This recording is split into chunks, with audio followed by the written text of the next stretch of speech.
Wakati nikiwa njiani jana usiku kuja huku Masasi,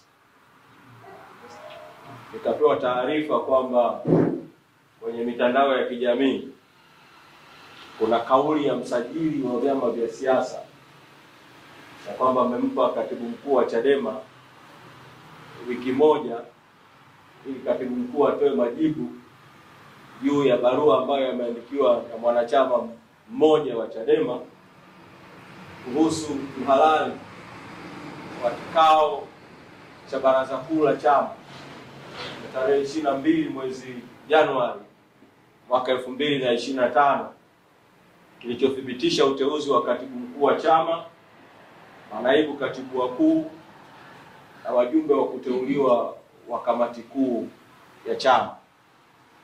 Msajili wa vyama vya siasa amelizungumza jambo hili kwenye vyombo vya habari, na kwa sababu amelizungumza kwenye vyombo vya habari, na mimi kwa nafasi yangu ya mtendaji mkuu, kabla hata haijafika hatua ya kuwasilisha majibu kwa waandishi kwake juu ya hayo ambayo ameshaanza kuyazungumzia kwenye vyombo vya habari, nataka niwahakikishie tu wanachadema na Watanzania juu ya hiyo tuhuma ambayo msajili wa vyama vya siasa ameisemea kwenye vyombo vya habari kwamba alisema kwamba tunapaswa tuwe tumepeleka majibu. Chadema inaongozwa kwa mujibu wa katiba. Sisi tunaheshimu sana katiba ya chama, kanuni, maadili na itifaki ya chama. Ibara ya 6.22 ya katiba ya chama inahusu uhalali wa vikao vya chama, na ibara hii ina sehemu mbili juu ya akidi ya vikao. Hapa nitazungumza juu ya hoja ya akidi ya vikao. Sehemu ya kwanza ni ibara ya 6.22A inayotamka maneno yafuatayo: kutahitajika akidi ya 50% ya wajumbe kwenye kikao halali cha ngazi ya kawaida. Alafu 6.22B nazungumza akidi nyingine: lakini vikao halali vya kurekebisha au kubadilisha katiba au vya uchaguzi na sera za chama vitahitaji akidi ya 75%. Kwa kuna akidi za aina mbili katika chama cha Chadema.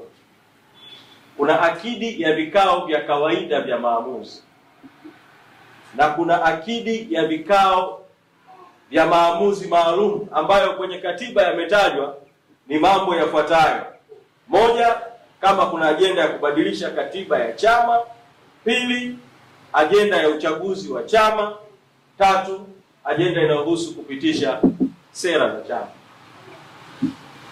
Kikao cha baraza kuu cha tarehe 22 mwezi Januari mwaka 2025 hakikuwa na ajenda ya uchaguzi, kwa sababu nakumbuka, na hili nilieleza vizuri sana mbele ya baraza kuu. Baada ya kuwa katibu mkuu, nimepokea rufaa juu ya uchaguzi wa wajumbe wa kamati kuu wa kuchaguliwa. Ajenda ya uchaguzi ikawa si sehemu ya ajenda ya kikao cha baraza kuu cha tarehe 22 mwezi Januari mwaka 2025. Baada ya kuondoa ajenda ya uchaguzi, kikao kikaendelea na ajenda za kawaida ambazo ni kuthibitisha uteuzi wa katibu mkuu na manaibu wake na kuthibitisha uteuzi wa wajumbe wa kamati kuu waliokuwa wamependekezwa na mwenyekiti. Ajenda hizi za kawaida zinaongozwa kwa mujibu wa katiba ibara ya 6.22A kwamba akidi ni 50%.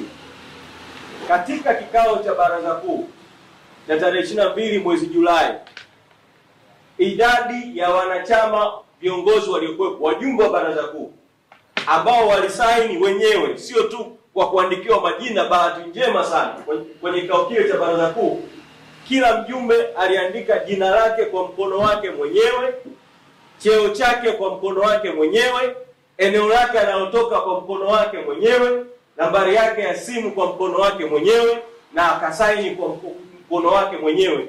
Jumla ya wajumbe 234 sawa na 56.8 walihudhuria baraza kuu, na tunao ushahidi wa mahudhurio yao.